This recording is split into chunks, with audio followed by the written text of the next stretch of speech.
Hər vaxtınız xeyir olsun, hər gününüz xeyirli açılsın inşallah.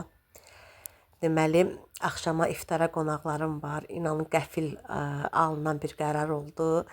Saat yarımın içində, hardasa 1 saat 40 dəqiqənin içində hazırladığım yeməklərdir. Ola bilər ki, hamısını birdən çəkməyim, çəkə bilməmişəm. Yəni, ola bilər ki, hamısını paylaşmayım. Yəni, burada jülyen eləyirəm. Deməli, göbələkləri qəşəng təmizlədim. Çox xırda doğramadım ki, onsuz da bişəndə biraz da yığılır. Deməli, soğanı doğrayıram. Soğanı qovrulur və göbələklərim belə gördüyünüz kimi belə doğrayıram. Mən göbələyi bilmirəm, məndə biraz qorxu var, bilmirəm, panik atak var.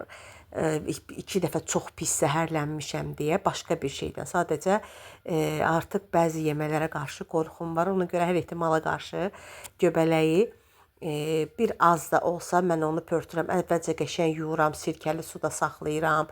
Təmiz yuduqdan sonra bir burumda yenə qaynadıram və suyunu süzürəm və deməli soğanlar qovrulduqdan sonra toyuğun sinə ətində bircə burum qaynadıram ki, o çirkli suyu getsin, yəni dərmanlı suyu getsin deyə və başlayıram soğanla bir yerdə onu da qovurmağa.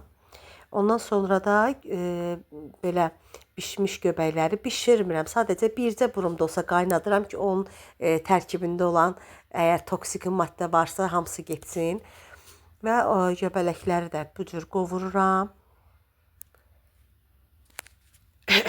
Və saskı qablarıma yığıram, göndərirəm sobaya.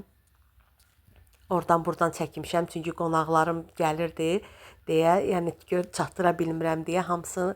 Burada da artıq gəliblər və burada qardaşımı basmışam mətbəxə, kömək eləyir mənə. Bir yandan dovğa buluyuram, dovğamı bişirirəm və burada da yenə saskı qaba tökmüşəm dovğamı. Burada ördək çığırtması hazırladım. Bu maça deyirik bizdə, iri belə tikə sümüklü ətlər olur, maçadır. Bunu yalan nə deyim, elə bir ki, bir neçə saat qabaqcadan axşama yemək hazırlayacaqdım, onun üçün bişirmişdim. Və elə oldu ki, qonağım gələsi oldu iftara və yəni ani qərar verdim qonaq dəvət eləməyə və 1 saat yarımın içində hazırladığım jülyendir, ördək çığırtmasıdır, aşplov eləmişəm, yəni o da həyətdə dəmə qoymuşam. Və jülyenlərim də hazırdır. Burada jülyenlərim, bu da qatıqlarım. Göz haqqınızı halal edin. Tutulan oruclarınız qəbul olsun. Like etməyi unutmayın.